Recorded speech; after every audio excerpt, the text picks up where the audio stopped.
Have you ever watched SpongeBob SquarePants and felt a bit sorry for Squidward? He's always so grumpy and seems to hate everything, especially his super cheerful neighbor, SpongeBob.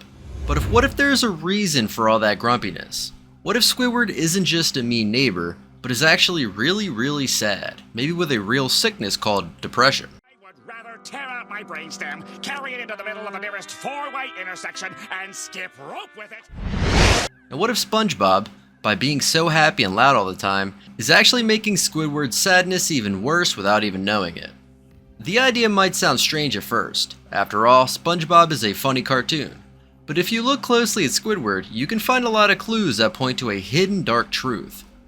Thinking about this doesn't ruin the show. Instead, it makes it much more interesting. It turns a simple cartoon into a story with a deep, secret layer that tells us a lot about feelings, friendship, and what it's like to be alone even when you're surrounded by neighbors. So let's dive into the deep blue sea of Bikini Bottom and uncover the dark and sad truth about Squidward. But don't forget to like and subscribe if you want to see more content like this. The first and biggest clue that Squidward is more than just grumpy is his life story. When you piece it all together, it's actually very sad. Squidward has big hopes and dreams. He wants to be a famous artist. He loves to play his clarinet and dreams of playing for big crowds who would cheer for his music.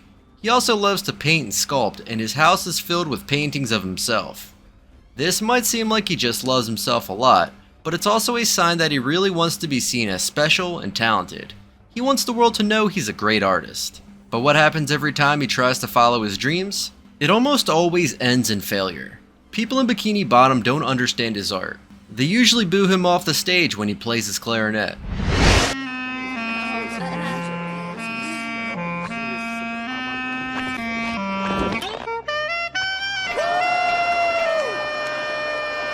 His art gallery shows are always empty. Imagine wanting something more than anything in the world, and every time you try to get it, you fail. That would make anyone feel hopeless and sad.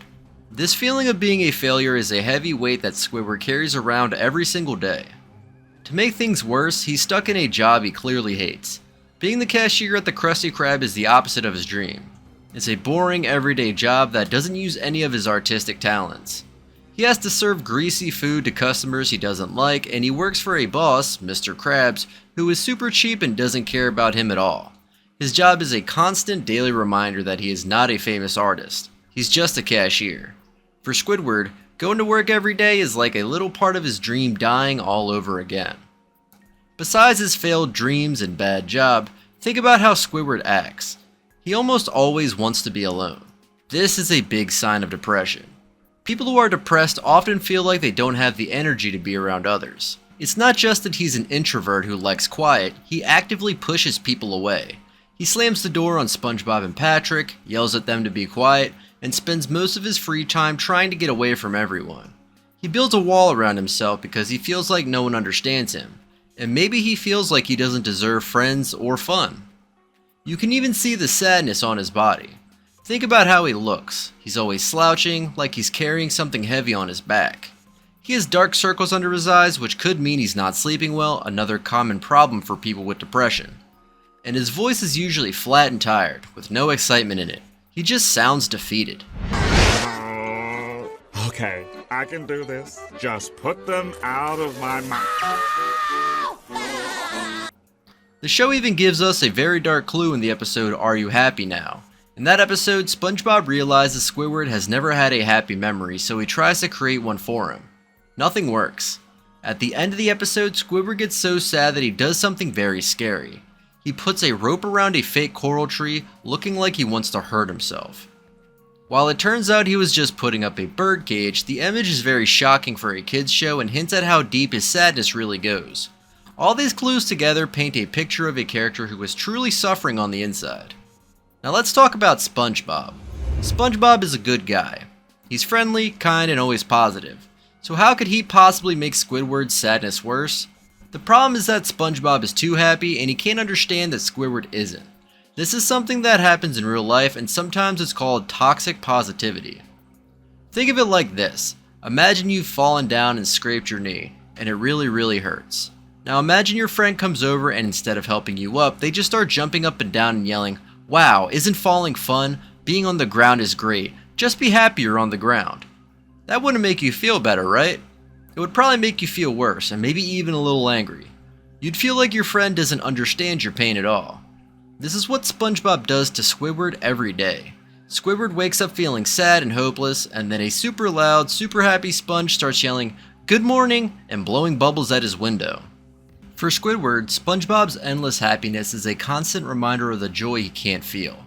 SpongeBob is always trying to get Squidward to join in on his fun, like going jellyfishing or blowing bubbles. But for someone who is depressed, trying to force yourself to be happy is exhausting and feels fake. It can make you feel even more broken because you can't just cheer up. SpongeBob doesn't mean to be hurtful. He truly thinks that if he can get Squidward to have some fun, he'll be cured. He doesn't get that Squidward's sadness is a deep-seated problem, like a sickness that can't be fixed by one fun afternoon. So every time SpongeBob tries to help in his cheerful way, it's like he's accidentally poking at Squidward's emotional wounds. He becomes a walking, talking, laughing symbol of all the happiness Squidward feels is out of reach. SpongeBob is not a bad guy, but because he doesn't understand, he becomes a source of stress and pain for his sad neighbor. When you start to see Squidward's sadness, you also start to see that SpongeBob SquarePants isn't just a show for kids. It has secret lessons and stories for grown-ups hidden inside it too. Squidward's story is very similar to what many real-life adults go through. Many grown-ups have big dreams when they're young. They want to be musicians, astronauts, writers, or scientists, but life can be hard. Sometimes dreams don't work out. People have to take jobs they don't love just to pay their bills. This is exactly what happened to Squidward. He is a perfect picture of an adult who is disappointed with his life. He feels stuck. He sees his youth and his dreams slipping away, and he is left with a boring job and a life that doesn't make him happy. This is a very real feeling that many adults have, and seeing it in a character like Squidward can make them feel understood. Squidward is also a symbol of how hard it can be to be an artist. In our world, jobs like being a doctor or a builder are often seen as more important than being a painter or a musician. Artists often struggle to get people to appreciate their work and to make enough money to live. Squidward faces this all the time. He puts his heart and soul into his art, and the people of Bikini Bottom just laugh at it. His struggles shows us how lonely and frustrating it can be to be a creative person in a world that doesn't always value creativity. By showing us Squidward's sad life, the cartoon is secretly talking about big adult problems. Feeling like a failure, being stuck in a bad job, and chasing a dream that feels impossible. It teaches us to have empathy, which means to try and understand how another person feels.